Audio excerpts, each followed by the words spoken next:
Hello. Hello, everyone.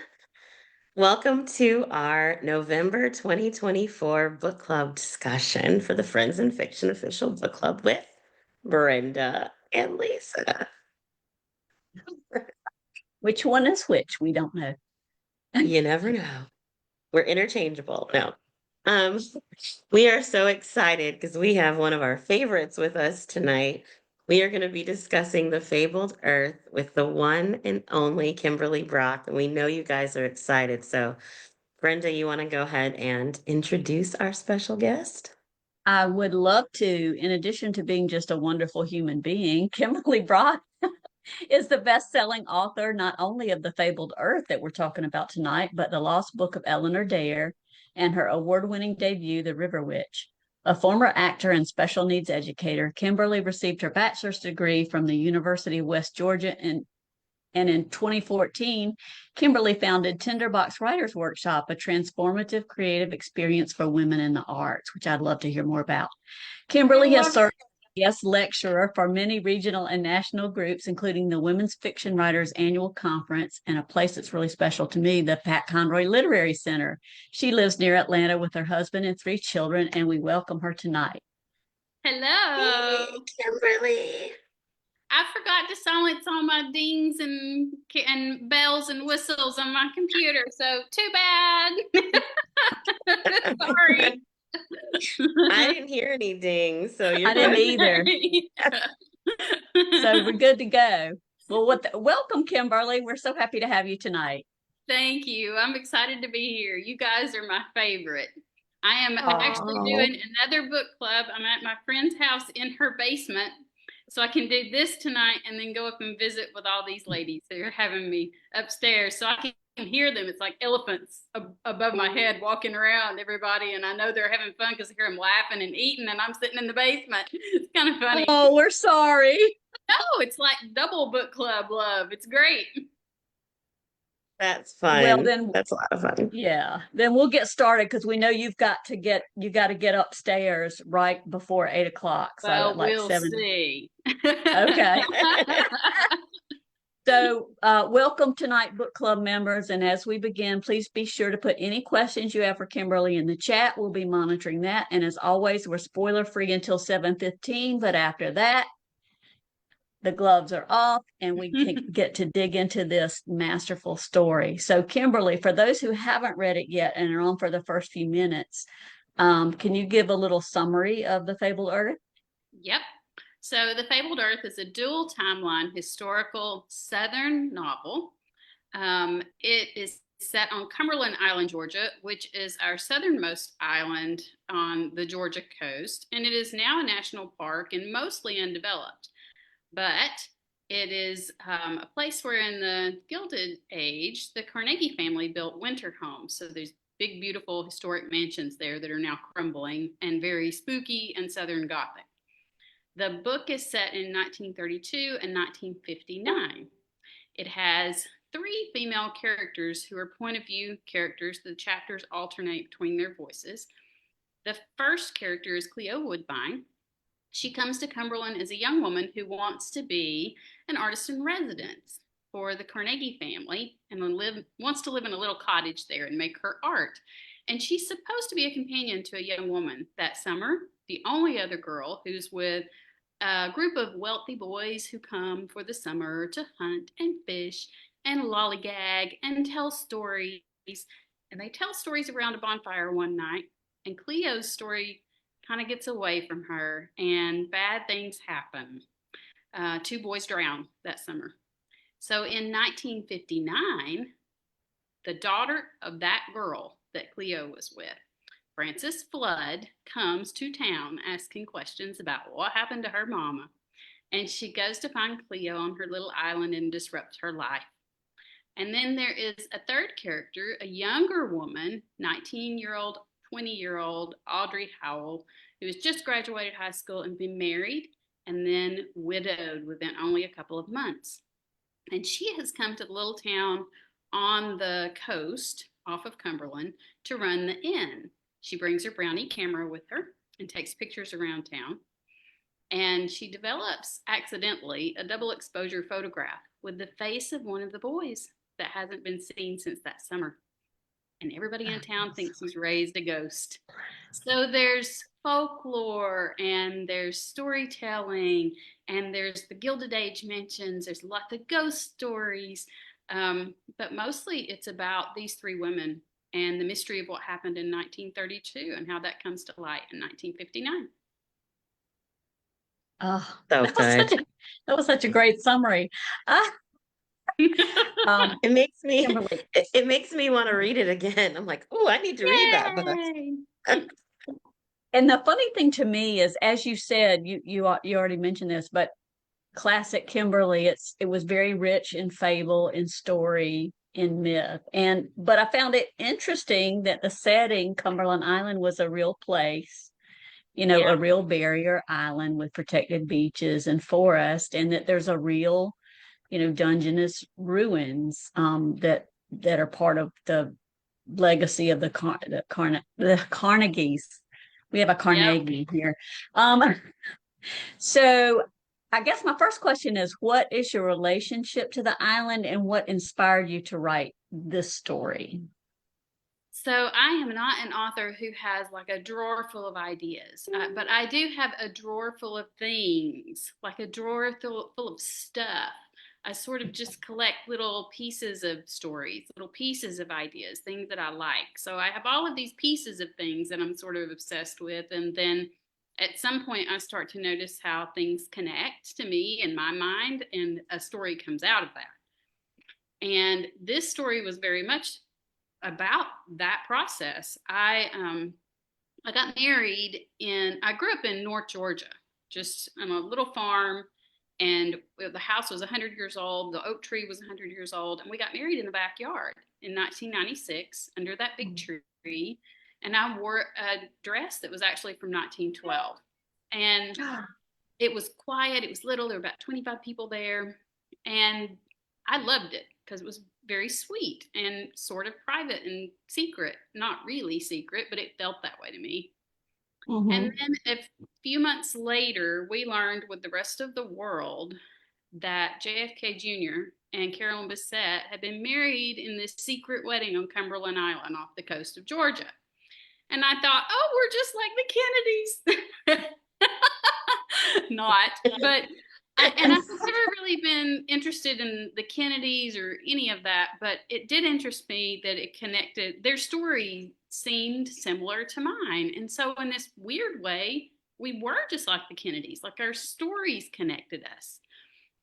I think that's part of why I write about the Georgia mountains or the foothills where I come from and the folklore in the book, but also the Georgia coast, because my first beach trip was to St. Simon's Island on the Georgia coast.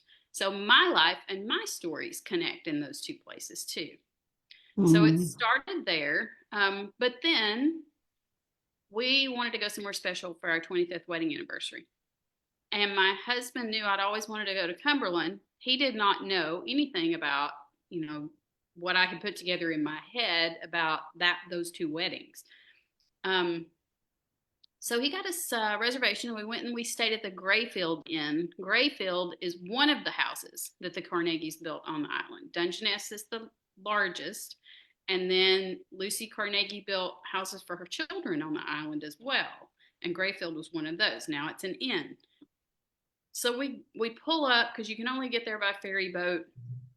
Pull up alongside the island, and we were the only people on the ferry going to the inn. And it was very quiet. And it's totally undeveloped. There's beautiful oak trees with all those spooky limbs and all the moss. And as we pulled up to the dock, I realized this would have been the Kennedys' 25th wedding anniversary as well.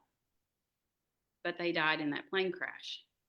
Mm-hmm. And all of the hair on my head and my arms stood up. And I thought, I've been thinking for a long time I was going to write a ghost story. I think this is the place. So all these little pieces of things started coming together for me like that. And folklore, because I was talking about stories and how stories travel and where they come from. And then the timeline, the setting, I picked 1959 because Dungeness Mansion, that largest mansion, burned in an arson, just this spectacular fire in the summer of 1959. And no one has ever been charged with that crime. They think it was poachers who were sneaking onto the island. But that mystery of that, I liked being able to speculate about that a little bit and to populate, the area and see what people might have been doing while they watched that big fire happen. That's so cool. Like how That is so everything cool. just kind of came together. Yeah, and I I have a think few. Oh, I think about the South like a big haunted house, right? So the ghost stories, all of our history is all of this, yeah. and No, I mean all of it. you're absolutely right. Do I? I said you're absolutely right. Yeah. And thank you. I think I am. And so that's what I was thinking about. All of that, not just our mythology of what folklore is, but our very personal family mythologies and folklores and our regional mythology and folklores. And then you have the Carnegies in the background, and they're kind of like the old gods on the island back there that they're mysterious and you don't know a lot about them, but they're fading with 1959. There's a lot of social change, but it's not the 60s yet. So things are just starting to cook. And I like that. Yeah. Yeah. Yeah. Before my next question, I wanted to read you a couple of comments from the chat. Marlene says, when Kimberly Brock writes a book, the reader learns history and feels the character's emotions. Allison says, Kim knows how to grab you. Susan also wants to reread it. Lori says she loved the magical aspects of the story and all the ghost stories and the history in those houses. You are so good where the setting is as important as the characters and really Mm. becomes a character in the book. Phew. They're all saying good things. I That's know. good. Of course. How could they not? Susie I said the know, right? characters and setting are unforgettable. And Maria said she saw photos of the island and the damage from the fire. So I just wanted to share some of the love that you're getting. It's such an amazing place. It was not hard to do because it doesn't even feel real when you're there and you feel like you're completely outside of time. Anything could happen. You can't believe how untouched it is. It's I can't tell you how many times my husband and I said, this is not even real. This can't even be real. And that's the island. And so Yeah. then you add those houses that look like they dropped from the sky. Like, what in the world is a Gilded Age mansion doing on this southern wild island, right? It looks crazy. It looks like something I would dream instead of a real reality. So it was easy. The setting was easy. And then setting Reverie kind of juxtaposed because it's a fictional town. It's sort of based on St. Mary's, Georgia, but it's fictional because I like to be able to fudge a little bit, and I wanted to keep the edges soft. I didn't want it to feel too real against this dreamy Cumberland backdrop. I wanted everything to be a little bit soft focus. Yeah. But it's recognizable for a little small town, Main Street in 1959, with the library and the inn and the old historic theater that's there. And all of those things also came, just sprang right out of my memories of growing up in North Georgia in a little town. Yeah. So it's Oh, someone's at the front 7:15. door, Lisa. Somebody came to the front door and her thing went off, and I was like, "What is that?" A voice behind me. It's the We ghost. have it's a ghost. Yeah, The ghosts are showing up for the party. that's funny.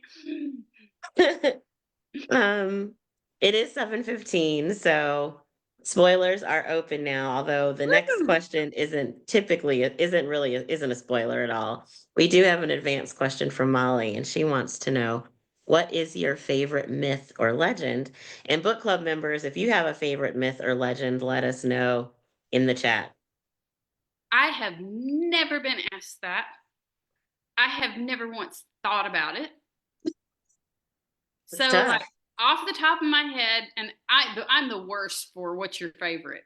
Like my husband will ask me, "What's your favorite color?" And I'll say blue, no green, no brown, no. Yeah, I can't pick. I'm not good at it. But I Didn't we do have you do a this or that and you wouldn't pick? terrible. I'm terrible. I was like 15 minutes of trying to pick between mountains and ocean. Don't do Mountains it, or the Kimberly beach? College. I think that was. Don't do it. No, I think just off the top of my head, I love Sleepy Hollow. I love the Oh, Legend of Sleepy Hollow. I I just do too. like it.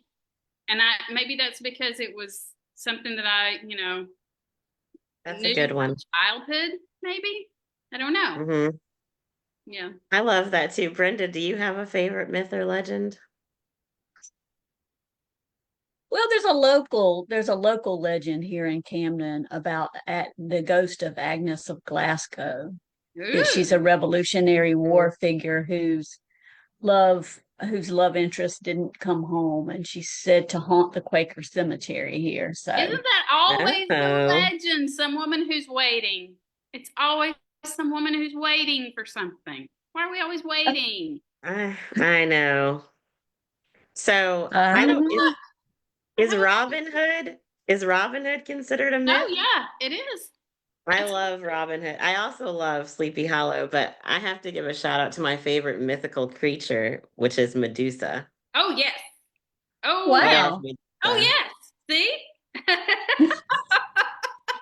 But she's not well, I don't know, but she's definitely my favorite, one of my favorite mythical, even though which is crazy because I have a huge fear of snakes. Do you So you really? think I would hate Medusa, but But just see, maybe anytime there's she's in something to, films, it's the flip side of fascination and fear, right? yeah, I'm exactly. things that I am fascinated with are generally things I'm afraid of. So yeah, that doesn't surprise me. That's a good one. Yeah. We have a couple in the chat. And a couple other Sleepy Hollows. Lisette says Jersey Devil. That's cool. Ooh, Michelle finds the American tales fascinating. yep. And Barbara's not good at picking either, she I'm said. I was also thinking, there is a myth in the novel that's just barely mentioned that I found interesting. I love the myth of the Loch Ness monster, and Mhm. so I was looking for things that the way that I could connect the stories locally to Georgia, to where these characters were at, to other myths around the world. And the Lorelei myth, the German myth that one of my characters knows from her grandmother Mm-hmm. from Germany, I connected it to a water monster myth in South Georgia. In one of the rivers in South Georgia, there is a myth about a water monster there in the Altamaha River. And I love that those stories connect us across space, Yeah, time, and across oceans and through our families. And but they're the same stories, they're the same fascinations. And so what you're saying about being afraid of a snake, but you're also fascinated by it, I think that's where these stories come from. We're trying to make sense out of the world and what we fear and what we love. that is so beautifully said. Um, okay, diving into the book.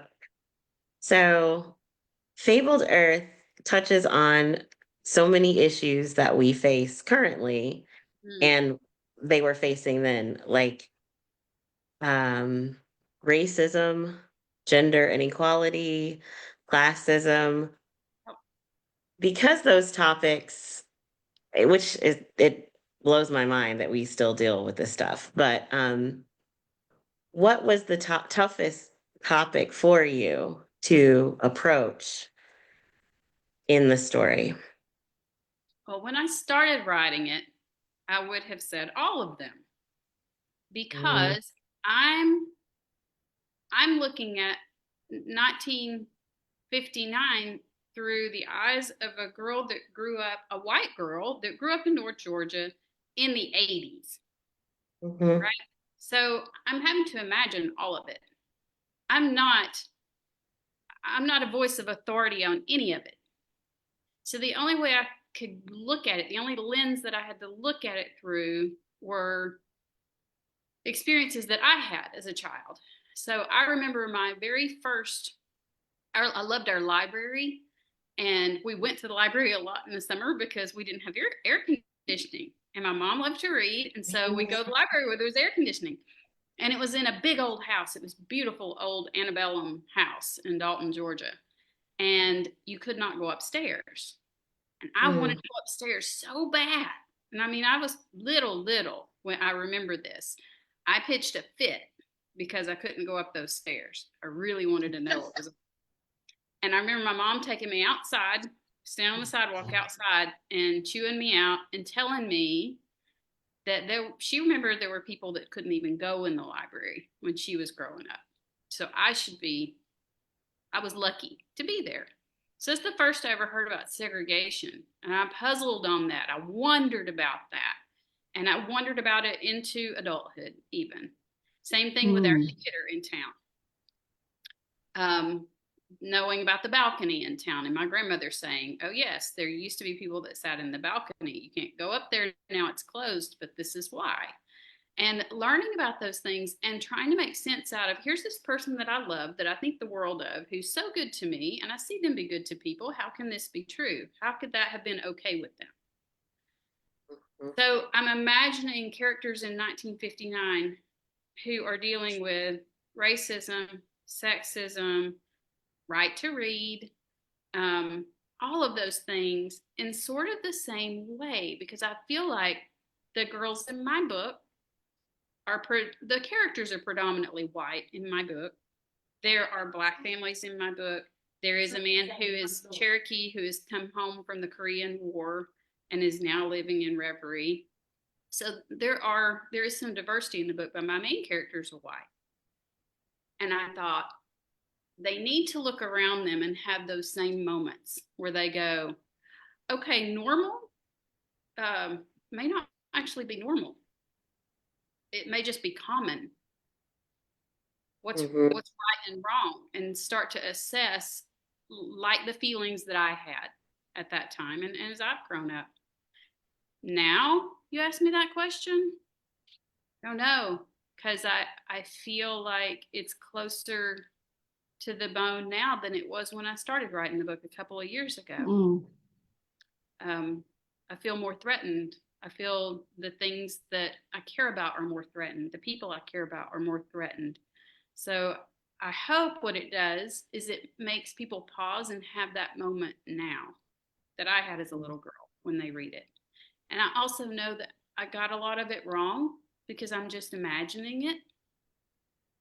But I think that's my job as an author, to do my best to imagine it, to know I'm going to get it wrong, and hopefully it will change me as much as it changes my readers, so that we stay curious about one another in our world and learning about each other.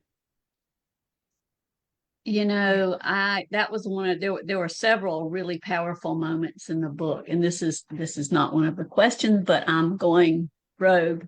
I love it when Brenda goes rogue. Do it, Brenda, do it. And I'm skipping some here, but one of the most powerful moments in the book for me was when Audrey stood up and she said she got between the Bueys and the hateful people who were trying to get revenge on them for having the audacity to sit in the bottom of the theater. And I was like, you go, girl. Yeah. Because that was in 1959. That was risky. Yeah, and I wanted it to be a moment where it's not something she planned. It's not a heroic act.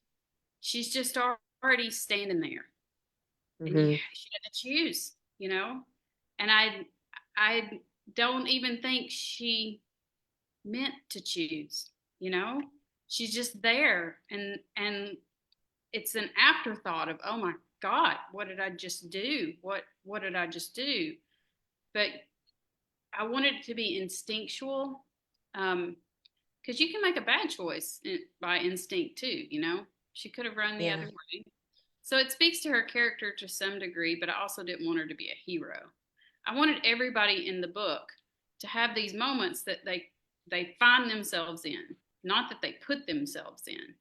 And suddenly they're having to decide. And sometimes they're making those decisions selfishly, even if they're for the greater good. So I struggled with that some. I didn't want her to be entirely doing it for the right reasons all the time. And yet And sometimes people do make the right choice, yeah, Not and everybody you could also. I'm not sorry. everybody's Go a ahead. villain, not everybody's a hero. I wanted these to just be people who were confused mostly and trying to come out on the right end of things. Right. And just trying to get through the world. Well, springboarding on that, I know you mentioned in the original summary that, you wrote it from the points of view of those three characters. Um, who was your favorite character to write and which one evolved the most from your original idea? And if book club members want to jump in on this one too, I'd love to hear what character you thought evolved or that was your favorite. So, I Cleo is the hardest because all my main characters are always the hardest because I never like them while I'm writing them. I always think, oh, you're Huh. such a jerk. Nobody's gonna like you because they're not what I want them to be by the end, right? And so I'm frustrated to get there faster than they do, and then by the end, usually I come around, but it's always a struggle for me because I fall in love with all my secondary characters. And then the other thing with this book, because there were 3 points of view, I was sort of in love with the one I was writing at the time I was writing her. And so I would jump back and forth and I would have a different favorite at different times. But I will say, I really liked writing Joanna Burton. I love Joanna Burton because she was such a piece of work. And just sort of you're off the rails. You never know what was going to come out of her mouth. And it was just so easy to just let that go. But then Ellis Piedmont was fun too because he was such a little jerk. But Oh, I also yes, he felt sorry was. for him. Like there's a vulnerability to him too that made me sorry for him. So like they were fun to write because they were kind of complicated that way. And also because they were just astonishing to me. Like they were astonishing to Cleo. I think Cleo was like, oh my God, all the time with them. And I felt that way as the writer. Like, seriously? Did you just do that? That's how it felt the whole time I was writing them. And Cleo is such an enigma because you just try to put yourself into that position and think, would I really seclude myself for, Right. 40 years Well, for. she wanted nothing. I said this at a book club the other day. Most of the time when I'm writing a character, it's like I'm looking into a mirror talking to myself. So the character's looking back at me and it's part of me and I'm playing with this subconscious part of me. Cleo, the whole time I was in 1959 with Cleo, was like looking at the back of her head. Like she did not want to talk to me. She didn't want me to know her. It's very hard. And so Wow. only after I started writing the 1932 chapters where she's younger did I kind of get to know her. And then I could tease her out in 1959. Well, speaking of teasing people out, we have a surprise guest for you tonight. Who? So let's Special see who's book going to club. come in and ask you a question. No way. They can't see yet, so it's a little bit of a delay. Well, Kim can see, but Not our readers. our Yeah. readers don't know yet. I know. Yay! Welcome. With this turkey today. She didn't say a word. Well, let's I can keep a introduce secret her. surprises. Apparently you can. Yes. Welcome, Emily Carpenter, author of the amazing upcoming Gothic Town. Thank you so much for joining us. Y'all don't even know. Gothic Town's gonna really, really do you in. It is good. I can't wait. Thank you. Thank you so much. I'm so honored to be here, to be the surprise special guest. Look, you put a jacket on for me and everything. Listen, I've had this on since I was on the phone with you. Right. Did my hair too. I see that. I'm impressed. How's it going? Good. How are you? Good. How's the discussion been? It's great. You got a question? Good. I do have a question for you. Here's my question. If you were to Oh go, God, this is dangerous, Emily. I know she's Okay. looking very thoughtful. All right. here's my Here we go. question. If you were to go on a road trip with an author, no, I'm just kidding. That's not the question. We did that for book tour, so everybody knows. I just want to tell one story real quick. Yes, we did. We went on a little mini book tour together, and when I dropped Kim off, she goes, "I've been with you for 3 days, and I don't want to kill you. I still like you." I did. I'm such an introvert. I am too, though. I totally understood what you were saying. Well, I told my husband, I said it was great. It would be the end of the day, and she would just roll over and go to sleep. It was just over.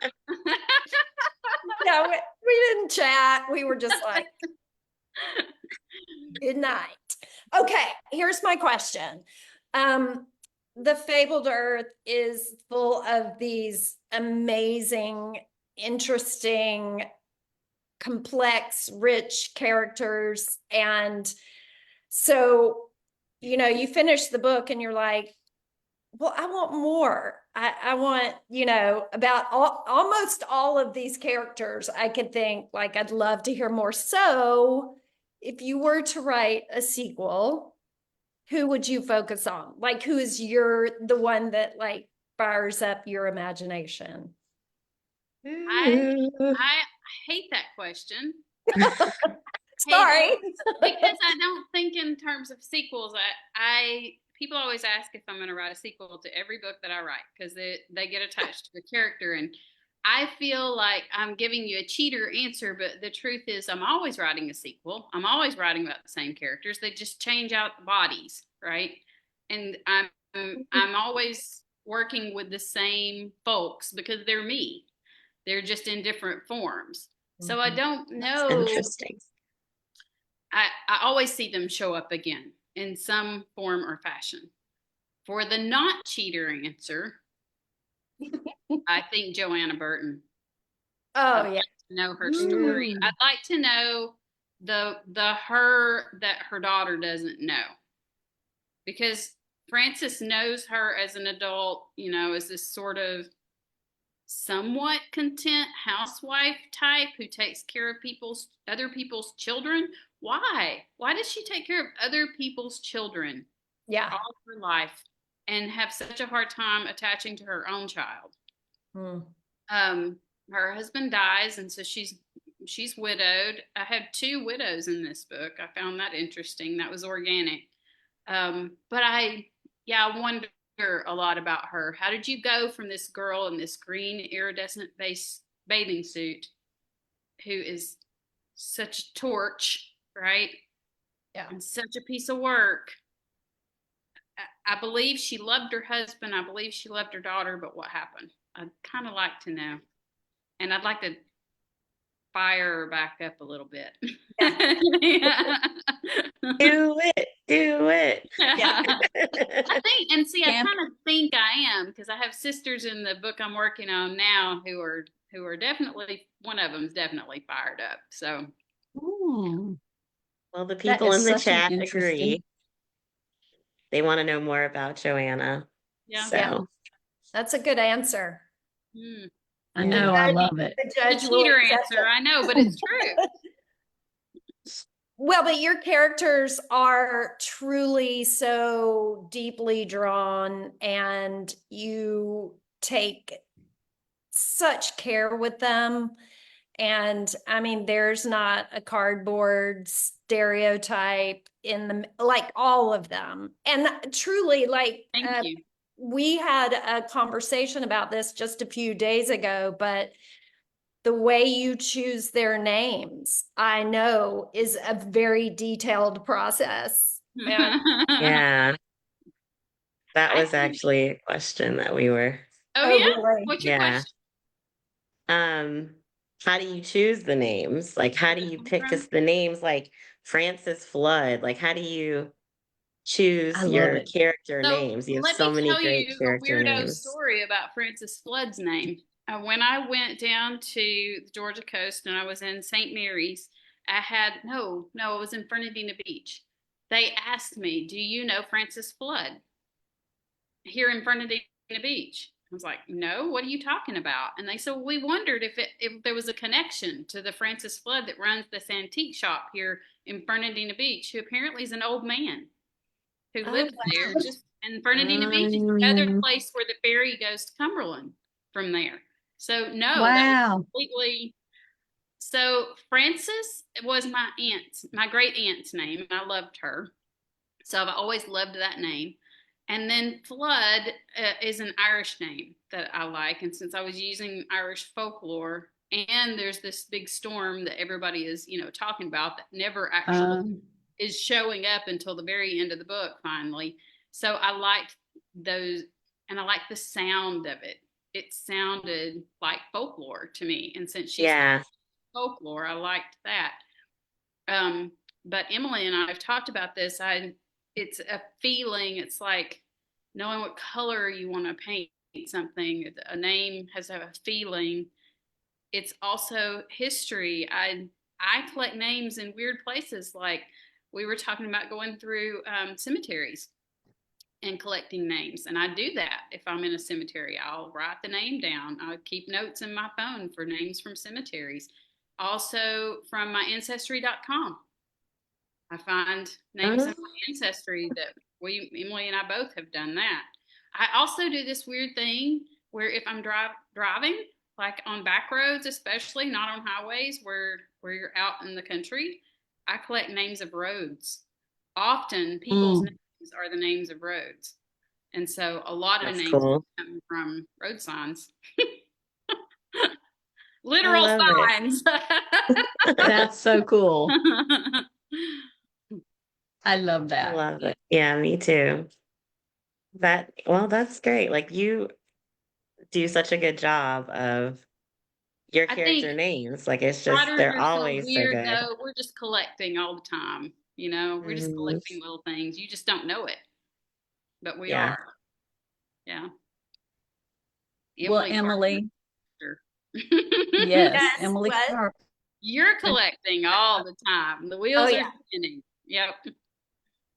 In fact, Emily, thank you. yesterday Oh, go ahead. I got 2 road names. Did So you? just yes, I did. See? Yeah, It yeah. works. Good source.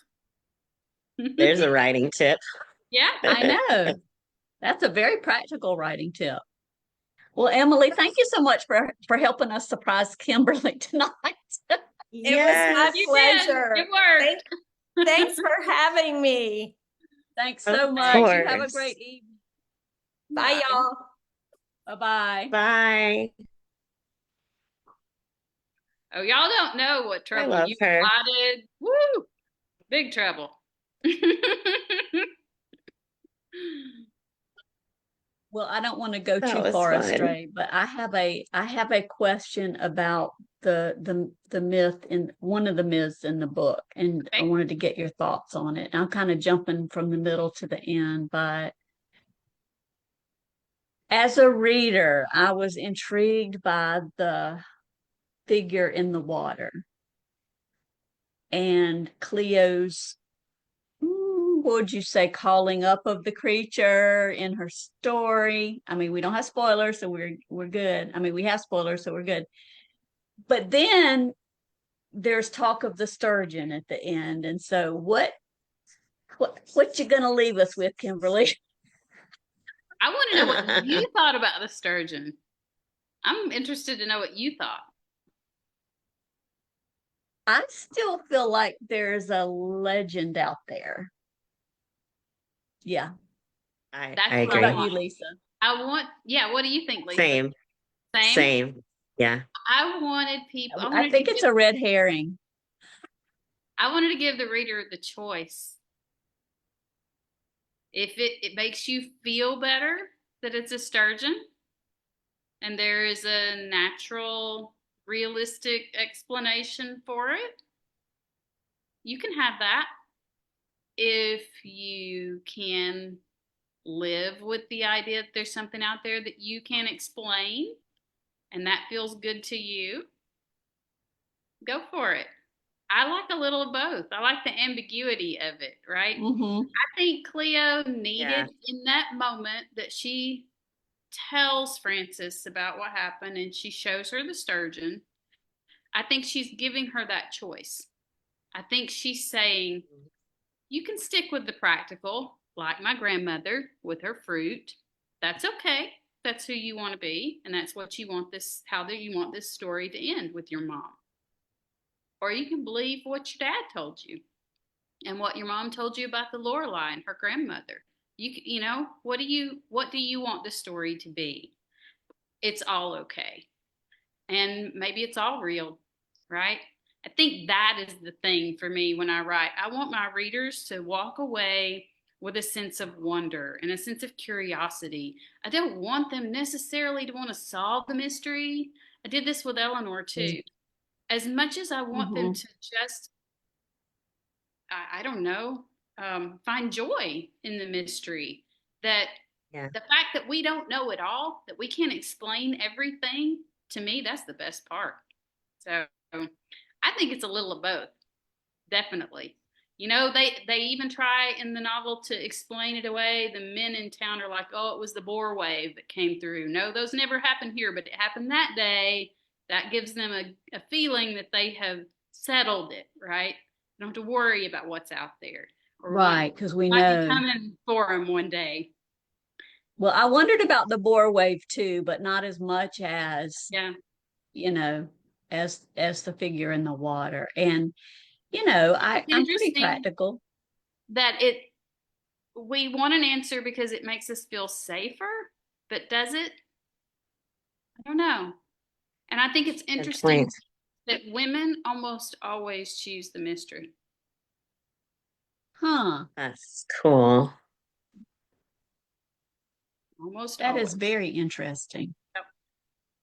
Well, let us know in the chat what you guys thought. And Lori says those men have to always explain everything. Mm-hmm.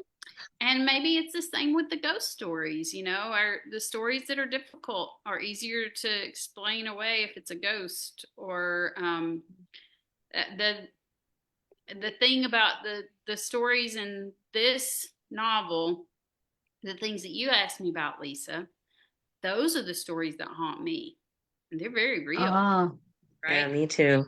So there's different ways of looking at that, at what a ghost story is. I taught a workshop at the Pat Conroy Center where I told everybody all stories are ghost stories. And I thought, oh, that's so smart. I'm so smart. And then I thought, what does that really mean? Do I really think that? And I really do. It took me 400 pages to figure out why. And that sturgeon, I guess. Or was it? Mm-hmm. Yep. I'm so glad I asked that question. No, me too. Do you have ghost stories?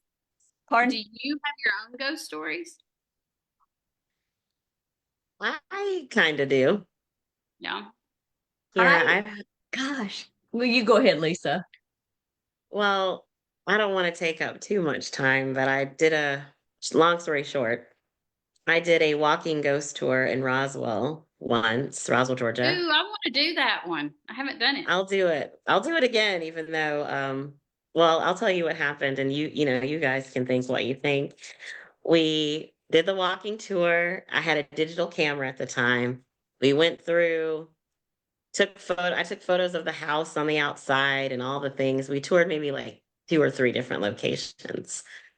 When I got home and I was going through the pictures on the phone, there was a very distinctive handprint on there was a window with 6 little panes, and one pane had like a streaking hand on it. And when we were there, none of us saw that.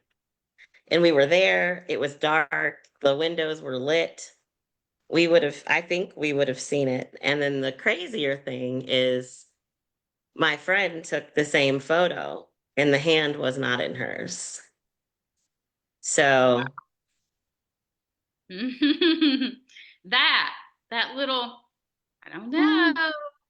That's what I live for. I live for that. I don't know. yeah. I like that. I like that space of not knowing. The Yeah. space between the tick and the top. Yes, ma'am. It is the space. Amen. You're right. It I is. love that phrase. And I got to say, I know you have to go, but there were some Well, we have phrases in there that sounded very familiar from my mom's side of the family, and I'm trying to think of one. There was something like somebody was eat up with something. Do you remember that? Is that that's got to be a mountain phrase? It is. It is. Yeah, several of them sounded familiar from my I think family. I can't even help myself, Brenda. They just sneak in there on me. I've had people say, "Oh, this is so Southern," of things I've written where I didn't even mean for it to be Southern. I didn't think it was particularly Southern. And my agent's in Chicago, and she'll tell me We're that. like, what the heck? Oh, that's just what you get. Sorry. No, it's wonderful. It's just several of those phrases resonated with me as things from the like mountains, western mountains of North Carolina, Georgia. Yep. Yeah, very cool. Oh my so goodness.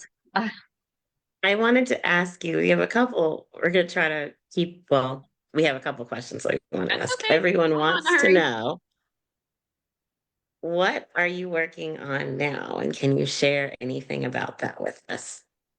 I have been talking about it, so yes, I can. It's we submitted the proposal already, so I'm waiting to see, crossing my fingers. But this one, and we submitted it on the day that Helene hit. Helene, this, Oh, and this one is set in Asheville. I I knew that I wanted to write a story there, and I kind of was tinkering with it a little bit with Francis Flood in this book coming from Asheville. But I've not set a book entirely away from the Georgia coast. So we'll see if I can stick to it. But right now, it's set in Asheville. It is also a dual timeline. There are two spinster sisters in this novel who've been living for 3 decades, refusing to speak to one another in the same house. And they were in love with the same boy in 1926. Built house has this basement room that you may have seen if you toured the house. It has all these murals painted on the walls in there. And they learned a few years ago, they call it the Halloween room because it's kind of spooky looking, and nobody knew what it was. Looks like a children's party or something. It turns out it was an opera that was like gypsy themed folk tales. So I have this party that happens in 1925 on New Year's Eve that the Biltmore daughter Cornelia threw there at the house. There were about 100 people that went. And the sisters and this young man attend the party. The next morning, the older sister is supposed to marry him, and he leaves her a jilted bride at the altar. And the sisters know what happened to him. That's why they haven't spoken in 3 decades. So in 1964, they're old ladies now, and they are getting ready to sell. Their house has been sold for taxes on the courthouse steps. This house that's been in their family for years. And they open the door to the new owner, and guess who it is? And he has not aged a day. So they have to figure out what they did. Ghost story. No, I know. So it's called The Winter Bees. One of the sisters keeps bees, and if you know anything about winter bees, they have a capacity to live a really long time, and they spend the winter in the hive shivering to keep the queen warm. And when I learned about that, my imagination kind of took off with what I could do with these two. wow. Yeah. So I'm excited about it. I hope they like it. How could they not? That sounds fantastic. I know. It's spooky. It's Southern Gothic, and I've started drafting it. It takes me a while. I'm not a fast writer, so everybody just cool your jets. It's like barbecue. You got to wait on it a little bit. That's so funny though. Oh, it does sound wonderful. Thanks. I Yeah, Oh, hope so. wow. love it. The idea is really good and pretty right now. We'll see what happens. Well, that was quite the answer to what are you working on next for sure. I know. Well, also, before you go, we'd like to ask you if our readers want to get an autograph book or an inscribed book, where can they find it? And how can they connect with you on social media? So for an autograph book, Foxtail Bookshop in Woodstock, Georgia usually has signed copies and we'll ship them. We'll mail them to you. And if you call and they don't have one, I'll run down and sign one for you.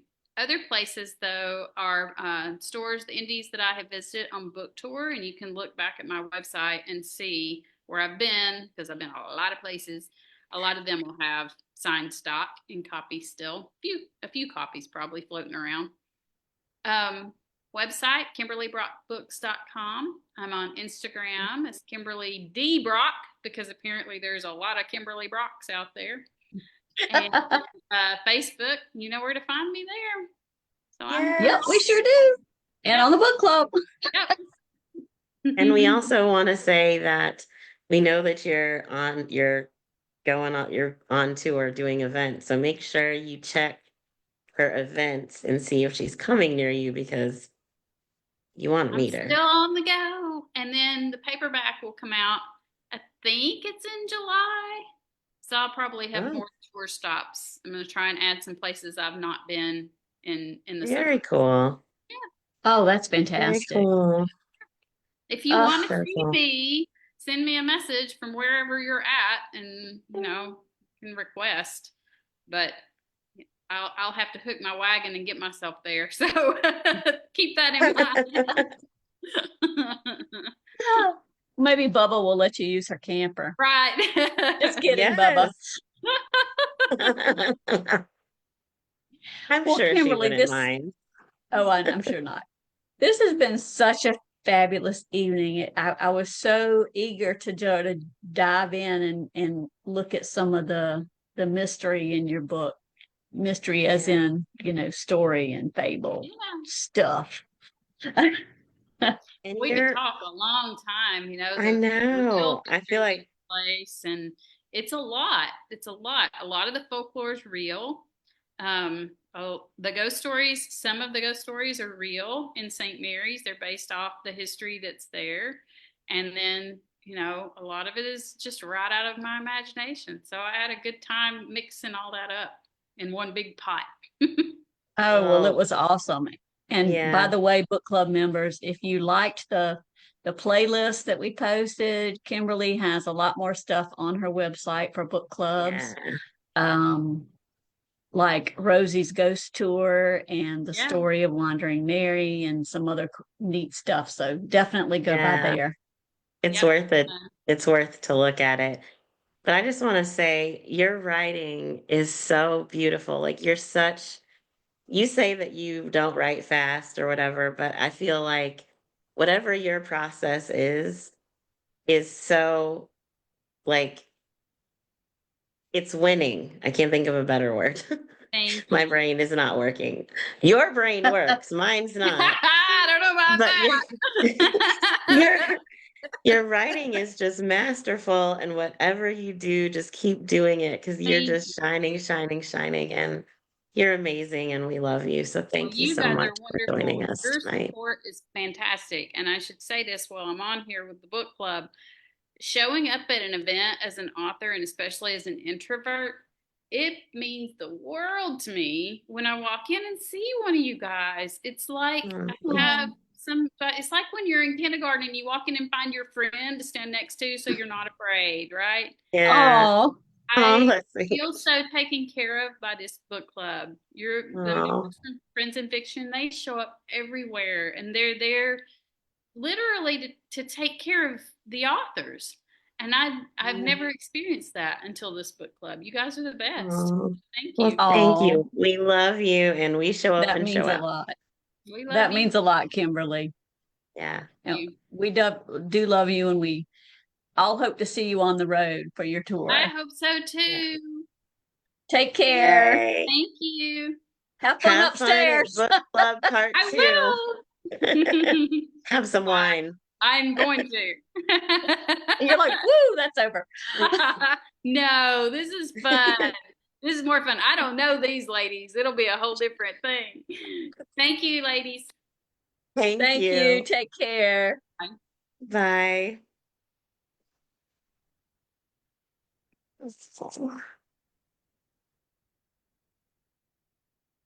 Oh, she's so fun. My I cheeks know. are, I've been smiling all night long. Mine are Like, hurting too. And you know what? I feel like this is a book that has so many layers that you could talk forever about we it. could Because, totally have a part two oh, yeah, of because we tonight. only You know, touched like, the surface. I mean, yeah. like, I don't know. There were just so many like things that we like the doctor, one of the Carnegies, and Yeah, yeah. he's in the book so little, and yet you feel his presence all the way through it. Like, what's that about? We, She's, like I said, her writing is just brilliant. Like, I'm not one to reread books often because there's more books. I have more books than I can read in a lifetime. There's more books that I could ever want to read. So rereading something I've already read, I feel like it takes away the chance to read something new. But there are certain authors that I would reread, and Kimberly Brock is one of them. yeah, definitely so. Definitely Yeah. so. So thanks for hanging out for the after show, guys. Yeah, thank you. I was just thinking, oh, we're just acting like we're just sitting here chatting, and we're not even on Zoom. So if I lean over, you guys like my new digs? I don't know. If I lean this way, I have birds flying out of my head. So here we go. That's funny. So So we everybody have vote some for things. where Lisa sits. Hopefully next month I'll actually be in front of my bookshelves. I don't know that I'm not ready for that yet, but hopefully for December I'll have bookshelves behind me. If not, we'll have birds. Birds or bookshelves, one of the two. Oh,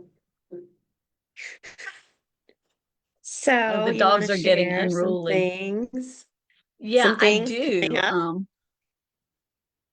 up? I do, and my dogs are scratching at the door, so they are saying it is time to be done. But we're not done yet. I definitely wanted to share our next book club offering. We are so excited about this one. Well, all of them really, because we just love our authors. But Debbie McAmmer is coming December 16th to talk Yay. about A Christmas Duet. And I Super cannot wait to read a good exciting. Christmas story. Yes, So I am so join us. excited. I am so excited. Yeah, that'll be fun. And And she's, Lisa, Queen of Christmas, so I it'll be know, right? a nice holiday um session, book club discussion. Oh, and you know what, Lisa? I don't have it up, but we have a happy hour coming up. Do you have the date for Yes, that? we have a few things coming up. So Well, you first, tell them I will tell you because I guys, get your calendars out. No, we've got Friendsgiving coming up 1 week from tonight on not October. Oh my gosh, we're in November. I It's know. November. On November 25th, and the time is at 7:30 p.m. So we're going to be posting, the event's already posted, but we're going to be posting the link, the Zoom link to sign up because this is one of our only events that's not streamed live. It's just friendship, fellowship. We'll be talking about traditions. We might have some guests pop in. Sometimes we share recipes. Sometimes people cook stuff and share it. And it's really fun. We get to talk to each other and it's not live. It's not, it's just a lot of fun. We're So just hanging out. just hanging out. So, but it does require registration for the Zoom. So we're going to post that link in the event tomorrow. So make sure if you're available to sign up for that. And then on December 5th at 7:30 p.m. Eastern time, all the times are in Eastern time, we have our last happy hour of the year, and it's going to be epic. For starters, Ron Block has rubbed it in our faces that he has a surprise guest for us, and we have no clue who it is. Not a clue. Every time we try to get a little hint, he's like, nope, nope, nope. He's too So that clever for us. he's too He's clever. not I tried to falling for catch any him. trick. Yeah, he's not falling for any of the tricks. So we have that, but also we are going to announce our January, February, and March book club picks for 2025 and the highly anticipated 2025 reading challenge. We will be announcing the entire year. So it's going to be a It's a big fantastic one. night, Hmm. and you guys don't want to miss it. You won't want to miss it. Speaking of the reading challenge, this month, our reading challenge prompt is to read a collection of short stories or essays. So I know a lot of you guys are into that and you're doing it, but for next month in December, if you want to prepare, this one, there's such a wide range. Sometimes when you have too many choices, it can be harder to pick. But it is a book recommended by the Fab Four or a Friends in Fiction guest, or a book that was recommended during one of our happy hours. So if you want some suggestions, you can look at our featured tab on the Facebook page, because I know we've had several members post some things. I know Anissa posted some graphics of some of the Friends in Fiction recommendations. You can always look at their Instagram page too and look at their recommendations. I posted a graphic of some of the things I've recommended, and I think there's a couple that Ron recommended during happy hour too. So pick your book for December, but December 5th, tune in to find out what the next prompts will be. I know that's Got been a a lot lot of going on. fun. I've read a lot of things that I might not have read otherwise. Yeah, I love the reading challenges. And I Yeah. want to give a shout out to Anissa for heading it up this year. And it's been a lot of fun. We had some great prompts. So yeah. All right, you guys, we're winding down another book club night. Thanks so much for hanging in with us. And I love the Fabled Earth. Hope you enjoyed it Yeah. too. And we might have to have Kimberly back. We had so much still to discuss. But Oh, I anyway, know. have a good evening and happy reading. Happy reading. PB and J out.